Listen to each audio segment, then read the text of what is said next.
Hello student, आज मैं आपको हिंदी विषय की पाठ योजना बता रही हूँ। तो चलिए शुरू करते हैं। सबसे पहले कक्षा 9वीं, दिनांक, विषय हिंदी, कालांश, अवधि 35 मिनट, प्रकरण है उपसर्ग, विधा है व्याकरण। अब इस प्रकार से हम फॉर्मेट बना लेंगे। उद्देश्य, अपेक्षित व्यवहारगत परिवर्तन। उद्देश्य में फर्स्ट है ज्ञान, भाषा तत्वों का ज्ञान। अपेक्षित व्यवहारगत परिवर्तन में हम देखते हैं छात्र उपसर्ग युक्त पदों का स्मरण व प्रत्यभिज्ञान कर सकेंगे। दूसरा, विषय वस्तु का ज्ञान, छात्र उपसर्ग के नियमों का ज्ञान कर सकेंगे। फिर है अर्थग्रहण। इसमें फर्स्ट है सुनकर, छात्र उपसर्ग युक्त पदों को सुनकर अर्थ ग्रहण कर सकेंगे। फिर पढ़कर में हम देखेंगे छात्र उपसर्ग युक्त पदों को पढ़कर अर्थ ग्रहण कर सकेंगे। अगला है अभिव्यक्ति। अभिव्यक्ति में फर्स्ट है मौखिक, छात्र व्याकरण सम्मत भाषा का प्रयोग कर सकेंगे। फिर लिखित में हम देखते हैं छात्र उपसर्ग युक्त शब्दों का वाक्यों में प्रयोग कर सकेंगे। अब हम देखते हैं कौशल, शुद्ध वाचन लेखन तालिका का निर्माण। इसमें हम देखते हैं छात्र उपसर्ग से संबंधित चार्ट बना सकेंगे, छात्र उपसर्ग को सारणीबद्ध कर सकेंगे। आगे देखते हैं अभिरुचि, हिंदी व्याकरण के प्रति रुचि का विकास।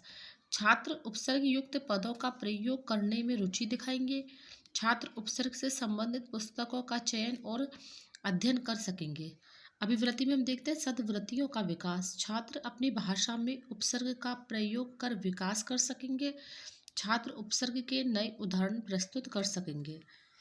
सहायक सामग्री में हम देखते हैं कक्ष उपयोगी सहायक सामग्री जैसे लपेट फलक, झाड़न, श्वेतवर्तिका, संकेतक आदि। फिर हम देखते हैं पूर्व ज्ञान, छात्र उपसर्ग के बारे में सामान्य जानकारी रखते हैं। पाठ्य स्थापना, इसमें हम देखते हैं प्रस्तावना में इस प्रकार से फॉर्मेट हम बना लेंगे छात्र अध्यापिका क्रिया छात्र क्रिया। इसमें देखो इस प्रकार से हम सेंटेंस ले रहे हैं तुलसीदास जी ने निराकार ब्रह्म की उपासना की। तो इसमें फर्स्ट है प्रस्तुत वाक्य में रेखांकित शब्द कौन सा है? रेखांकित शब्द निराकार है। निराकार शब्द किन दो शब्दों से मिलकर बना है? निर्धन आकार। निराकार का पहला शब्दांश है निर, निराकार का दूसरा शब्दांश है आकार। निराकार में जुड़ा निर शब्द क्या कहलाता है? ये हो जाएगा समस्यात्मक। आगे हम देखते हैं पाठ्य विसूचन। आज हम उपसर्ग के बारे में अध्ययन करेंगे। अब देख लीजिए इस प्रकार से फॉर्मेट हम बना लेंगे शिक्षण बिंदु, छात्र अध्यापिका क्रिया छात्र क्रिया, सहायक सामग्री, शिक्षण बिंदु और शिक्षण विधि और शामपट्ट कार्य। अब शिक्षण बिंदु में फर्स्ट है आषाढ़ का एक दिन एक उपन्यास है। छात्र अध्यापिका क्रिया में हम देखते हैं प्रस्तुत वाक्य में रेखांकित शब्द कौन सा है? छात्र क्रिया में लिखेंगे हम उपन्यास। सहायक सामग्री में इस प्रकार से हम चार्ट लगा देंगे आषाढ़ का एक दिन उपन्यास है। फिर दूसरा प्रश्न है उपन्यास में पहला शब्दांश क्या है? उपन्यास में दूसरा शब्दांश क्या है? न्यास। उपन्यास में जुड़ा उप शब्द क्या कहलाता है? उपसर्ग। अब देख लीजिए हम शामपट्ट कार्य में भी उपन्यास उप धन नी धन आस, उपनी आस उपसर्ग है इसमें।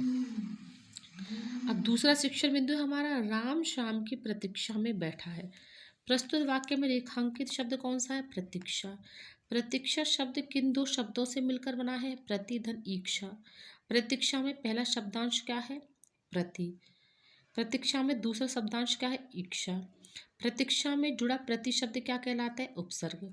इस प्रकार से देख लीजिए हम चार्ट बना देंगे राम शाम की प्रतीक्षा में बैठा है। शामपट्ट कार्य में देख लीजिए प्रति धन ईक्षा प्रतीक्षा प्रति उपसर्ग है।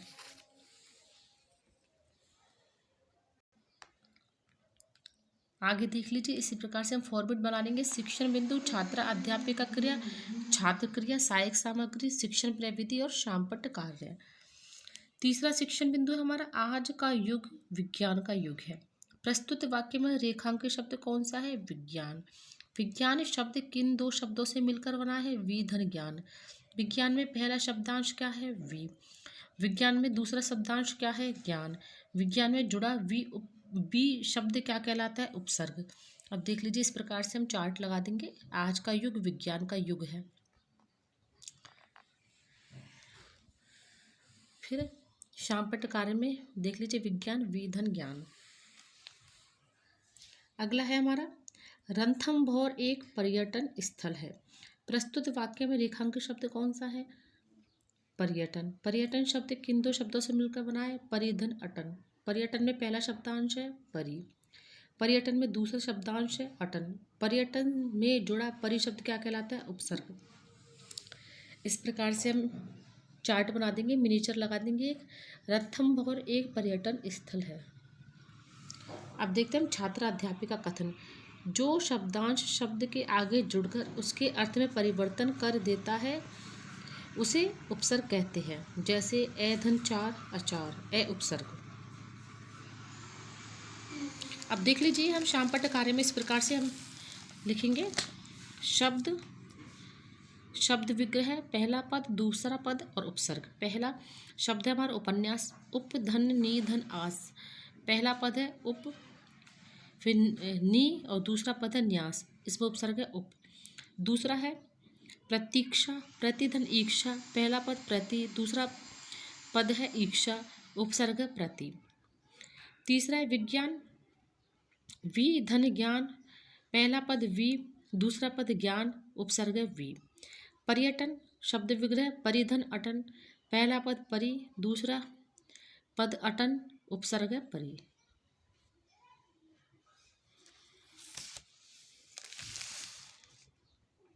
अब आगे हम देखते हैं मूल्यांकन प्रश्न।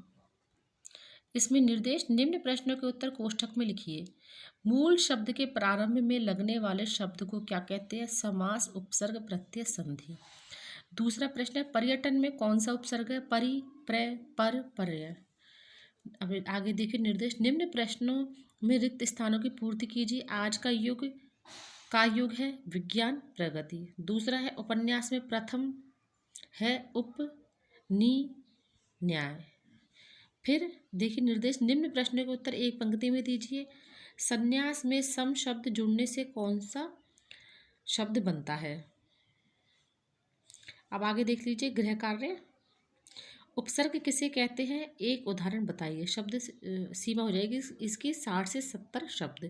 अब देख लीजिए, इसी पैटर्न को ध्यान में रखकर हम व्याकरण के और भी लेसन बना सकते हैं। Thank you.